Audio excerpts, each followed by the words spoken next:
News headquarters. Father's Day is also about spending time with your family. But for the families of wounded warriors who are in the hospital, that can often be very difficult to do. That is where an amazing group called Luke's Wings steps in and helps to reunite families so they can be together. Joining us now, Luke's Wings founder Fletcher Gill, and also a family that they've been able to help, Lance Corporal Jonathan Carnes and his father, Jonathan. Great to see you gentlemen there in New York as well. Well, good afternoon. Good afternoon, ma'am. All right, Luke, I want to start with you.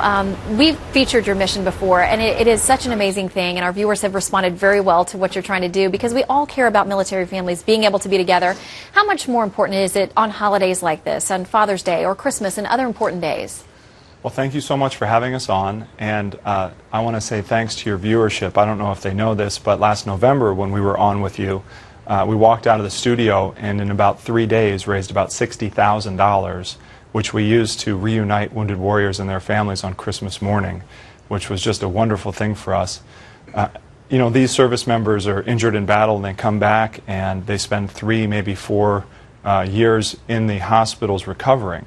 And what people don't really realize is that it's not just a quick trip to the hospital. It really is 30 or 40 surgeries over several years, which has an incredible economic impact on the family unit, which is trying to be there by their bedside the whole time.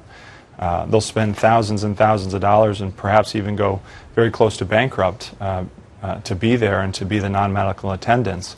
And for the service members, it's incredibly difficult too. You know, they'll wake up after an IED blast maybe a month after the incident, and they'll have lost 30 or 40 or 50 pounds, and they'll look at their new situation and they'll look down and see that they don't have any legs and not even know where they are. And so for those first moments, and certainly throughout that long and difficult recovery, family is incredibly important. We all know that. So on those really important days like Christmas morning or Father's Day or on an anniversary, you know, with your fiance or on your child's 2nd birthday, you know, it's what's more important than being together. So today, for example, we just love to know that we have our wounded warriors and their families together and to be a part of that.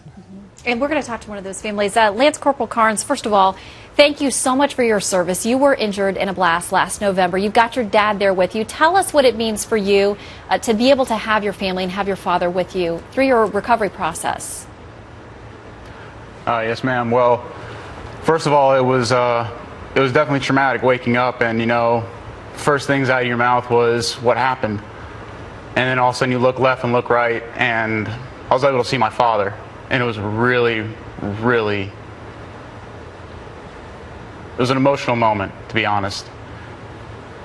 But the fact that he was able to be there meant leaps and bounds. I didn't feel alone. I didn't feel like I was having to take care of this whole entire situation myself. You know, my dad was there. And Luke's Wings, they had him get there. You know, they actually helped him with that step, took out that process and everything like that, and got him there so that we could spend, you know, the holidays together.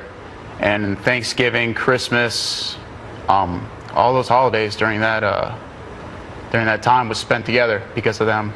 And it helped with the healing process a lot. I'm actually doing a lot better, and both emotionally and spiritually and physically. We're very glad to hear that. We know it's a long recovery process. Mr. Carnes, what about you? What does it mean to be able to be there for your son? Well, I just want to thank you for letting us be here together today and share what so many fathers want to rejoice in their fact that their son's alive. There's a number of Marines out there who lost their lives this past year, and General Kelly, Arnie Corral, and Ken Sheen, I want to say a deep, heartfelt, I'm sorry your son's not here, and I'm very grateful mine is. And I'm so excited that, you know, groups like Luke's Wings and some other really wonderful organizations come together to help us through just a life-altering time. All right, Lance Corporal Carnes, Mr. Carnes, and Fletcher Gill with Luke's Wings, we thank you all for sharing your story, and a very, very happy Father's Day to you. Thank you. Thanks for coming in. Thank you.